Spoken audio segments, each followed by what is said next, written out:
আসসালামু আলাইকুম। আমি একটা ডিভোর্সি নারী। আমি আমার স্বামীর কাছ থেকে চলে এসেছি। কেননা আমার স্বামী অনেক অত্যাচার করতো, মারধর করতো, নেশা করতো, পরের বুদ্ধি শুনতো। এগুলো সবসময় করতো। মানে সবকিছু সহ্য করতে না পারে আমি আমার বাপের বাড়ি চলে এসেছি, ঠিক আছে? এখন বর্তমানে আমি আমার মায়ের ঘরে আছি। তো কি করবো? আমার স্বামী তো আমার কথাই শুনলো না। আচ্ছা, আপনার স্বামীকে আপনি কেন ছেড়ে দিয়েছেন? সে নেশা করে প্রতিদিন। আপনি তাকে বুঝাতেন। সে তো ভাইয়া আমার কোনো কথাই বুঝে না।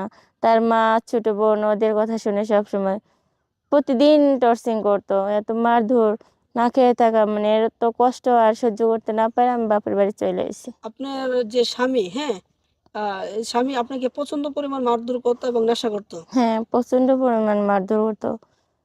এটা কি বিয়ের আগে ছিল নাকি বিয়ে করার পরে? বিয়ে করার পরে। আমি তো আর প্রেম করে বিয়ে করি নাই ভাইয়া। আমার গার্জেনে, আমার ফ্যামিলি থেকে বিয়ে দিছিল। বিয়ে দেওয়ার পরে মনে করেন কিছুদিন যাবৎ ভালোই রইলো, 2 বছর। তারপরে থেকে এরকম অবস্থা, ও আচ্ছা আচ্ছা, মানে আপনার সবসময়। এখন বয়স কত চলে? এখন 25। 25। আপনার কোনো ছেলে মেয়ে আছে? হ্যাঁ, বাচ্চারা আছে, ওর কাছেই আছে। বাচ্চারা ওই যে আপনার স্বামী রেখে দিয়েছে? হ্যাঁ, স্বামী রেখেছে, এখন বাচ্চাদের আপনাকে আমার যদি কাছে দেয় না। কোনো ছেলে বিয়ে করতে চায় এই ভিডিও দেখার পর, হ্যাঁ, তো সেক্ষেত্রে হচ্ছে বাচ্চার কি দায়িত্ব নিতে হবে? না, না, বাচ্চার কোনো দায়িত্ব নিতে হবে না, শুধু বাচ্চা আমার আপনার কাছে না। দায়িত্ব নিতে শুধু চলবে? আমার দায়িত্ব নিতে হবে। আপুর নামটা কি জানা হলো না? আমার নাম আশা। আশা আপু।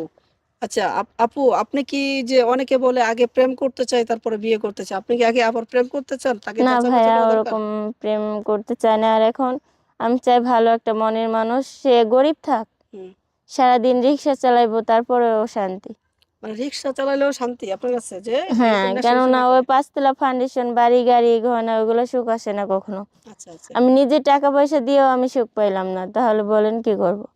আচ্ছা ওই আচ্ছা, জন্য যে আর কি। কোনো ছেলে যদি, প্রবাসী কোনো ছেলে যদি আপনার সাথে যোগাযোগ করতে চায়, বিয়ে করতে চায় আপনাকে, সেক্ষেত্রে কোনো প্রবাসী ছেলে কি আপনাকে বিয়ে করবেন?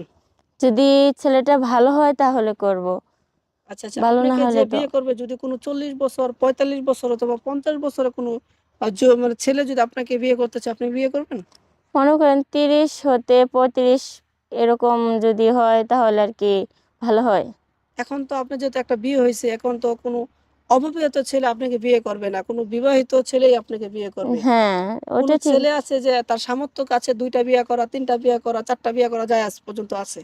এখন বউ থাকা সত্ত্বেও যদি আপনাকে বিয়ে করে, আপনি কি বিয়ে করবেন? না ভাই, আমি একটা নারী হয়ে আর একটা নারীর সংসার ভাঙতে চাই না, ওটা ওই কখনো মেয়ের চাই যদি না। অনুমতি দিয়ে তার স্বামী বিয়ে করতে চায় আপনাকে, তাই করবেন?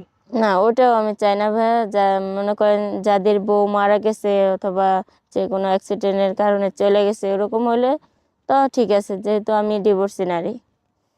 মানে আপনি আবার বলেন তাহলে, আপনার যে বউ মারা গেছে, বউ চলে গেছে, যে কারণ মানুষের, এরকম ছেলে আপনার পছন্দ?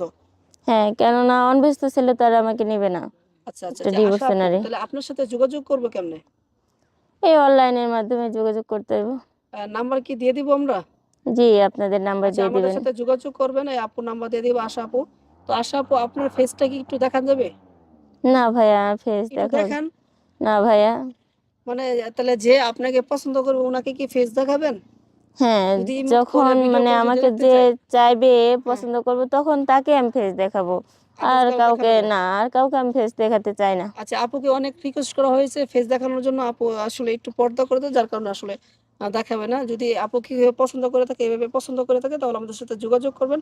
আপুর নাম্বার দিয়ে দেবো, সেই জায়গা থেকে আপুর ফেসটা আপনারা দেখে নিন। তো আপু, অনেকে বলতে চাই, অনেকে বলে যে আপনি হচ্ছে যে আপনার হাতে পায়ে কোনো সমস্যা আছে কিনা? না, হাতে পায়ে কোনো এই যে আপনার সমস্যা হাতে নেই। পায়ে কোনো সমস্যা নাই, এই যে আপু দেখেন, আপু কতটুকু লম্বা আছেন বলেন? 5 ফিট 3। 5 ফিট 3, তাহলে 5 ফিট 5, 6 এরকম ছেলে আপনার ইয়া। হ্যাঁ। যাই হোক, আপুর সাথে যোগাযোগ করবেন। এই ছিল আজকের ভিডিওতে, দেখা হচ্ছে পরবর্তী কোনো এক ভিডিওতে। আল্লাহ হাফিজ।